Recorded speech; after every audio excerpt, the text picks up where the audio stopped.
My wife kicked me out, saying I'd never be a real, successful man. 5 years later, she applied for a job at my company, not knowing the company was mine. She told me I'd never be enough. She said I was a failure. 5 years later, her resume landed on my desk, and she had no idea whose company she was applying to. This story isn't just about what she said that night, or even her leaving. It's about what happened when she came back into my life. Let me take you back to where it all started, the moment my entire world completely collapsed.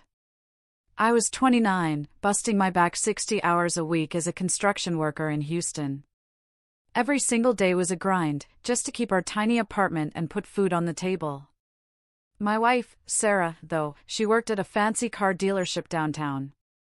She sold vehicles I could only dream of to people who tossed money around like it was nothing. We'd been married for 3 years, and somewhere along the way, I guess I stopped being enough for her. I remember coming home one evening, absolutely wiped. Dust and paint covered me from head to toe. I walked into our bedroom and found her staring at her phone, this radiant smile on her face that I hadn't seen directed at me in months. I tried to be positive, despite my aching muscles, and asked about her day. She barely looked up. She just mumbled something about meeting an interesting client, but her tone, it was different. Excited in a way that just twisted my gut. I didn't dwell on it then. I trusted her completely, which looking back now, makes me wonder if I was the most loyal husband or just the biggest fool. Over the next few weeks, things started to change. New clothes popped up in her closet. Expensive perfumes I certainly never bought her. Then came the late nights, always inventory checks at work that had never existed before. She'd come home and talk about David, this client who'd paid cash for a Porsche, who owned a penthouse downtown. He seemed to represent everything I wasn't. The comparisons were subtle at first, but they grew sharper, week by week. She'd look at my old Honda in the parking lot and just sigh, loud enough for me to hear. She'd scroll through social media, showing me pictures of successful men her age, entrepreneurs, business owners, making damn sure I understood the chasm between them and me. I tried to explain my plan. How I was saving every penny to start my own contracting business. How I was taking online business courses late at night after brutal shifts. How this construction job was only temporary. But she just rolled her eyes. Every single time. My words became background noise, just empty promises from a man she clearly thought was going nowhere. Then came that night. Everything exploded. I came home early, the site shut down because of heavy rain. I walked into the kitchen and saw her iPad open on the counter. I wasn't snooping, I swear. But the screen just lit up with a message notification. The preview showed enough to make my blood run cold. It was from David, talking about meeting that night, even mentioning a red dress he'd bought for her. My hands were shaking so bad as I unlocked it and started reading. Months of messages. Intimate photos. Detailed plans about hotel rooms and secret meetings. My wife had been living a whole other life behind my back, and I'd been too tired, too trusting, to see any of it. She walked in an hour later. I was just sitting there at the kitchen table, her iPad right in front of me. One look at my face, and she knew. She knew I'd found everything.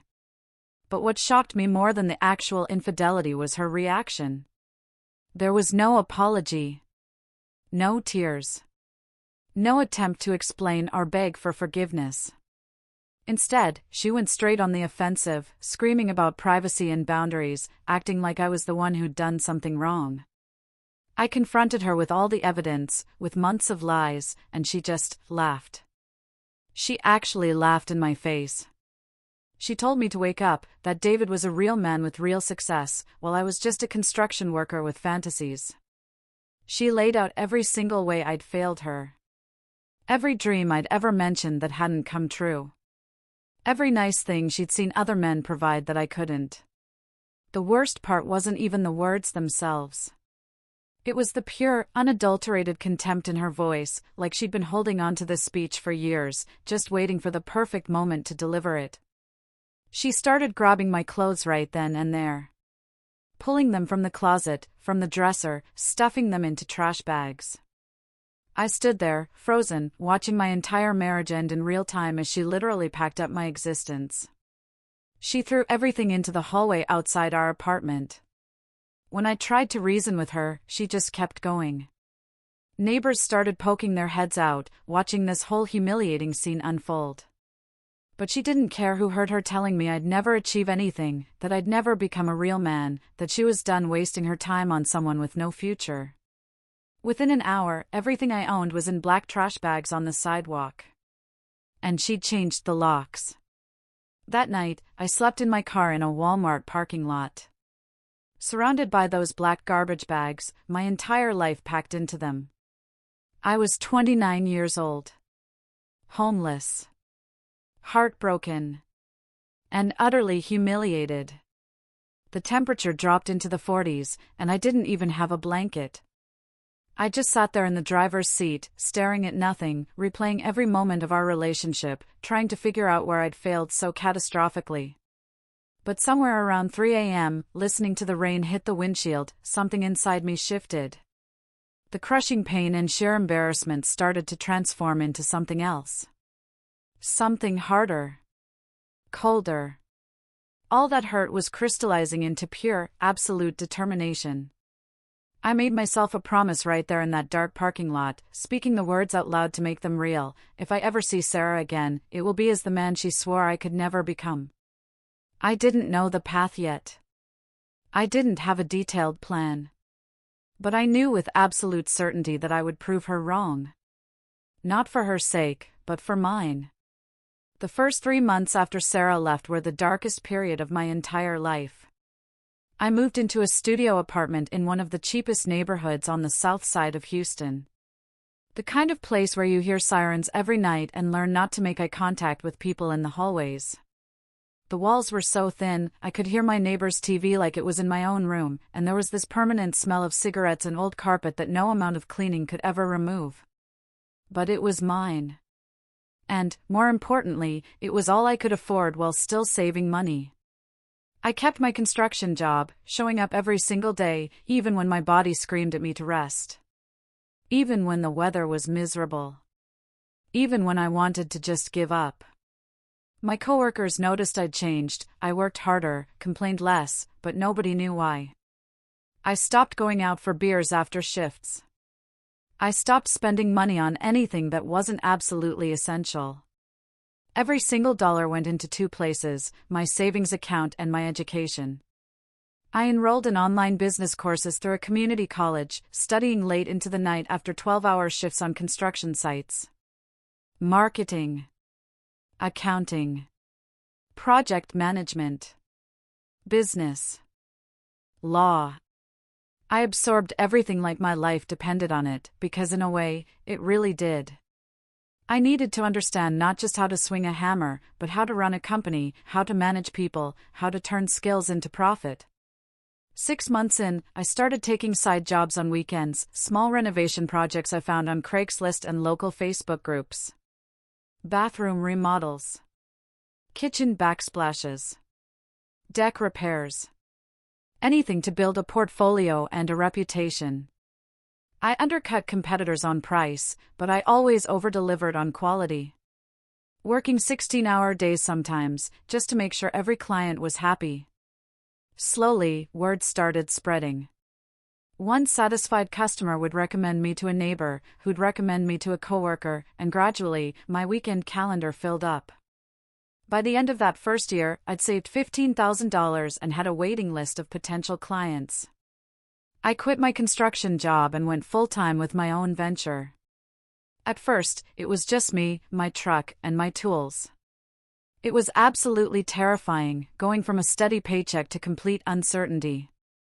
But I just kept remembering that night in the Walmart parking lot, and I pushed through the fear.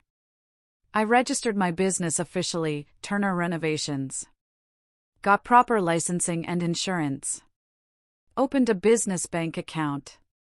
Everything by the book. Everything professional. The second year was all about scaling up.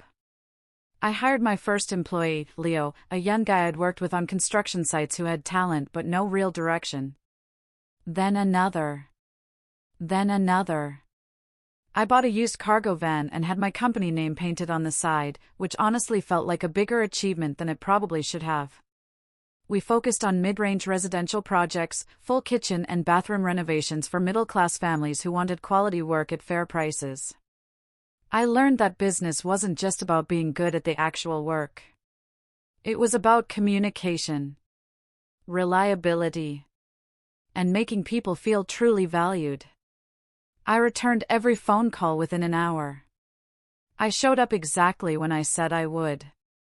I sent detailed quotes and progress photos. I treated every client's home like it was my own mother's house. These small things that should have been standard, but apparently weren't in this industry, they really set us apart. Year 3? That's when things really took off.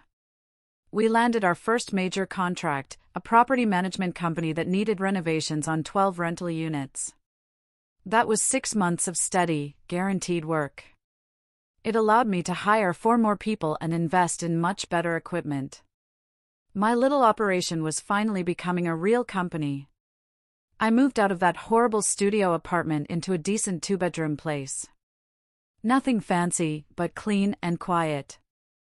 I bought a reliable truck, not brand new, but definitely not embarrassing anymore. I even started seeing a financial advisor, investing profits, planning for actual long-term growth instead of just surviving week to week. By year 4, Turner Renovations had 15 employees, 3 work trucks, and a small office space in a commercial building. We were doing full home renovations, bathroom and kitchen remodels, basement finishing, even some light commercial work. Our revenue crossed $1 million annually. And while I wasn't rich, I was stable, and I was growing. I'd gone from sleeping in my car to running a legitimate business that people respected. I started getting recognized at supplier stores. Contractors knew my name. Clients left 5-star reviews online, talking about our professionalism and quality. Around this time, I met Olivia at a business networking event. She was a project manager for a marketing firm. Smart. Driven. And she had this quiet confidence that just drew me in immediately. We started dating casually, grabbing coffee between meetings, then dinners, then weekends together. She knew about my past, that I'd been married before and it had ended badly, but she never pushed for details. She was just present. Supportive. Genuinely interested in what I was building. By the time year 5 rolled around, we'd been together for 8 months, and I was genuinely happier than I'd been in years. Then, year 5 truly arrived, and everything changed again. We'd grown to 22 employees and needed to professionalize our operations even further. I hired a dedicated accountant, promoted Leo to lead project manager, and started looking for an HR coordinator to handle all the hiring, payroll, and employee issues. My assistant posted the job opening on Indeed and LinkedIn, and applications started flowing in. I was in my office one afternoon, reviewing project bids, when she brought in a stack of resumes for the HR position. I flipped through them casually, scanning qualifications and experience, until I reached one that made me freeze completely. The name at the top read, Sarah Turner. My ex-wife. The woman who'd thrown my belongings into trash bags and told me I'd never be anything had just applied to work at my company. My hands went numb as I read through her resume. She'd left the car dealership 2 years ago, worked a series of administrative jobs, nothing impressive or long-term. Her listed salary requirement was $48,000, which was actually below what we were offering for the position. I sat there, staring at that piece of paper for probably 10 minutes, my mind racing through 5 years of history. She had no idea this was my company. The business was registered under my legal first and middle name. Turner Renovations didn't scream Ethan anywhere obvious, and we'd never connected on social media after the divorce. She'd applied completely blind, just looking for a decent job, and fate had just dropped her right into my lap. I could have rejected her application immediately. thrown it in the trash and never thought about it again. That would have been the easy choice. The safe choice. But something else occurred to me as I sat there. Something that felt like the ultimate test of how far I'd actually come. I picked up my phone and told my assistant to schedule Sarah Turner for an interview next Thursday, 2 p.m. with me personally. When my assistant asked if I wanted anyone else in the room, I said no. This was something I needed to do alone. I spent the next week preparing, not for the interview itself, but emotionally. I needed to see her again, to look across a desk at the woman who'd dismantled me, and feel absolutely nothing. That, I realized, would be the real victory. Not the success, not the money, not even revenge, but genuine, complete indifference. Thursday arrived. I waited in my office as 2 p.m. approached. I heard the front door open, heard my assistant greeting someone, heard footsteps coming down the hall. Then my office door opened, and there she was. Sarah walked in wearing a nervous smile and a business suit that looked freshly purchased. She was reviewing something in her folder when my assistant showed her in, so she didn't notice me right away. The moment she looked up and saw me sitting behind that desk, I watched her entire face transform. The color drained completely. Her eyes went wide, and the folder actually slipped from her hands, scattering papers across the floor. She just stood there, frozen, trying to process how the man she'd thrown out with trash bags 5 years ago was now sitting in an executive office as the owner of the company she'd applied to. I kept my expression neutral and gestured for her to sit down. She bent down slowly to gather her papers, her hands visibly shaking, and then slowly lowered herself into the chair across from me. The interview itself was brief and awkward. She could barely form coherent sentences, stumbling over basic questions about her work history. I kept things professional, asking standard interview questions while she struggled to reconcile the reality in front of her with whatever image she'd held of me all these years. Between questions, she managed to tell me what had happened after our divorce. David, the successful businessman with the Porsche and penthouse, had turned out to be a fraud. The car was leased. The penthouse belonged to his parents, and his business had collapsed within 6 months. She'd moved back in with her mother, worked a string of low-paying administrative jobs, and had been barely getting by financially ever since. She apologized multiple times during that conversation, saying she'd been stupid and immature, that she regretted everything. I listened politely, but I didn't engage emotionally. At the end of the interview, I did something that surprised even myself. I told her we'd give her a 90-day probationary period to prove herself in the role. Her qualifications weren't exactly what we needed, but everyone deserved a chance to show what they could do. And maybe, just maybe, this was an opportunity for both of us to close that chapter properly. The relief and gratitude on her face was obvious.